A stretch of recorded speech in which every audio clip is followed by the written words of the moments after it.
Heboh di Kota Palu, Assalamualaikum warahmatullahi wabarakatuh. Dugaan adanya PPPK siluman bikin publik ramai. Katanya, ada peserta yang lolos seleksi padahal bukan honorer aktif. Bahkan, ada yang bekerja di luar instansi pemerintah. Kok bisa ya? Apakah benar ada permainan di balik seleksi ini? Mari kita telusuri lebih dalam. Kasus ini pertama kali mencuat saat rapat dengar pendapat antara Komisi A DPRD Kota Palu dan perwakilan tenaga honorer pada hari Selasa, tanggal 4 November 2025. Dalam rapat yang cukup panas itu, sejumlah honorer akhirnya buka suara. Mereka nggak terima dan menuding ada peserta seleksi PPPK yang lulus tanpa pernah mengabdi sebagai honorer di instansi pemerintah. Ini jelas jadi pertanyaan besar. Bagaimana sistem seleksi bisa kecolongan seperti ini? Salah satu perwakilan honorer, Aji Kurniawan, bahkan secara gamblang menyebutkan satu nama.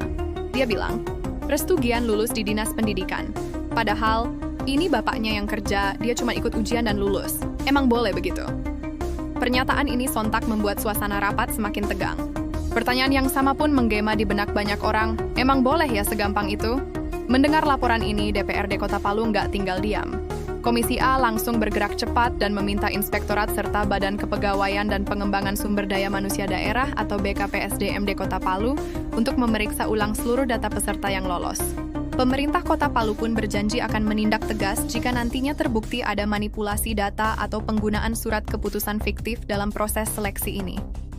Kita patut apresiasi langkah cepat dari pemerintah daerah ini. Kasus ini juga langsung menjadi sorotan media-media lokal.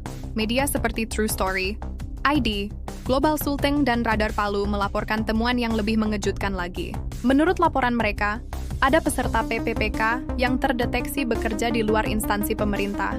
Pekerjaannya pun beragam, mulai dari karyawan hotel, pelatih Zumba, hingga pegawai dealer mobil, tapi entah bagaimana mereka bisa lolos seleksi sebagai PPPK.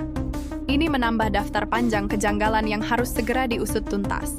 Hingga saat ini proses verifikasi masih terus berjalan.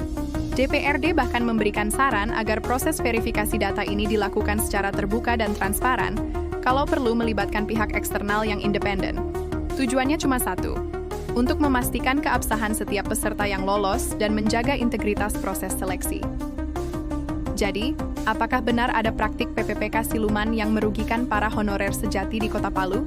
Atau ini semua hanya kesalahan data yang belum diverifikasi dengan benar? Publik kini menantikan hasil investigasi dari pemerintah Kota Palu dengan penuh harap. Nah, gimana menurut kamu?